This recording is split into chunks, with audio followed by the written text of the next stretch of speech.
One fine evening, a young princess put on her bonnet and clogs and went out for a walk in a beautiful wood. When she came to a cool spring of water, she sat down to rest for a while. Now, she had a golden ball in her hand, which was her favorite plaything. She was always tossing it up into the air and catching it again as it fell. After a time, she threw it up so high that she missed catching it. The ball bounded away and rolled along the ground until, at last, it fell right into the spring. The princess looked into the water after her ball, but it was very, very deep, so deep she couldn't see the bottom. She began to cry, wailing, "Alas! If I could only get my ball again, I would give all my fine clothes and jewels, everything I have in the world." As she was speaking, a frog suddenly put its head out of the water and said, "Princess, why do you weep so bitterly?" "Alas," she said, "what can you do for me, you nasty frog? My golden ball has fallen into the spring." The frog replied, "I don't want your pearls or your jewels or your fine clothes. But if you will love me and let me live with you, eat from your golden plate, and sleep upon your bed, I will bring you your ball again." What nonsense, the princess thought. This silly frog is just talking. He can't even get out of the spring to visit me, though he might be able to get my ball. I'll just tell him he can have what he asks. So she said to the frog, "Well, if you bring me my ball, I will do everything you ask." The frog put his head down and dived deep under the water. After a little while, he came up again with the ball in his mouth and threw it onto the edge of the spring. As soon as the young princess saw her ball, she ran to pick it up. She was so overjoyed to have it in her hand again that she completely forgot about the frog and ran home as fast as she could. The frog called after her, "Stay, princess, and take me with you, as you said." But she didn't stop to hear a word.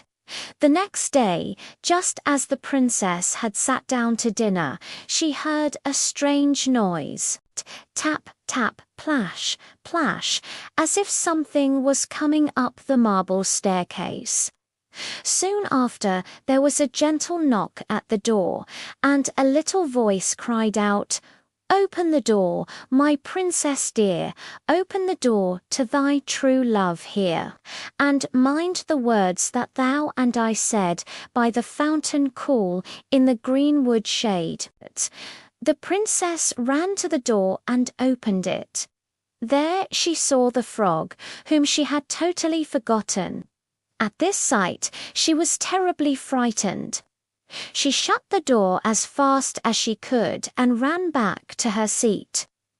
The king, her father, saw that something had scared her and asked what was wrong. "There is a nasty frog," she said, "at the door. He got my ball for me out of the spring this morning. I told him he could live with me here, thinking he could never get out of the spring. But there he is at the door, and he wants to come in." While she was speaking, the frog knocked again and said, "Open the door, my princess dear, open the door to thy true love here, and mind the words that thou and I said by the fountain cool, in the greenwood shade." Then the king said to the young princess, "As you have given your word, you must keep it. Go and let him in." She did, and the frog hopped into the room. He hopped straight on, tap, tap, plash, plash, until he came right up to the table where the princess sat. "Pray lift me upon a chair," he said, "and let me sit next to you." As soon as she had done this, the frog said, "Put your plate nearer to me, so I may eat out of it." She did, and when he had eaten as much as he could, he said, "Now I am tired. Carry me upstairs and put me into your bed." The princess, though very unwilling, took him up in her hand and put him on the pillow of her own bed, where he slept all night. As soon as it was light, he jumped up, hopped downstairs, and went out of the house. "Now, then," thought the princess, "at last he is gone, and I shall be troubled with him no more." But she was mistaken. When night came again, she heard the same tapping at the door. The frog came once more, said his little rhyme, and when she opened the door, he came in and slept on her pillow just as before. And the third night, he did the same. But when the princess awoke the next morning, she was astonished. Instead of the frog, she saw a handsome prince gazing at her with the most beautiful eyes she had ever seen. He told her that he had been enchanted by a spiteful fairy who had changed him into a frog. He was fated to remain that way until a princess took him out of the spring and let him eat from her plate and sleep on her bed for 3 nights. "You," said the prince, "have broken the cruel charm. Now I have nothing to wish for but that you should go with me into my father's kingdom, where I will marry you and love you as long as you live." The young princess, you can be sure, was not long in saying yes to all this. As they spoke, a grand coach drove up with 8 beautiful horses, all decorated with plumes of feathers and golden harnesses. Behind the coach rode the prince's servant, faithful Heinrich, who had been so heartbroken over his master's enchantment that his heart had nearly burst.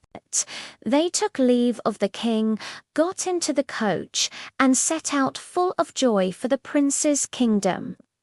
They arrived safely, and there they lived happily for a great many years.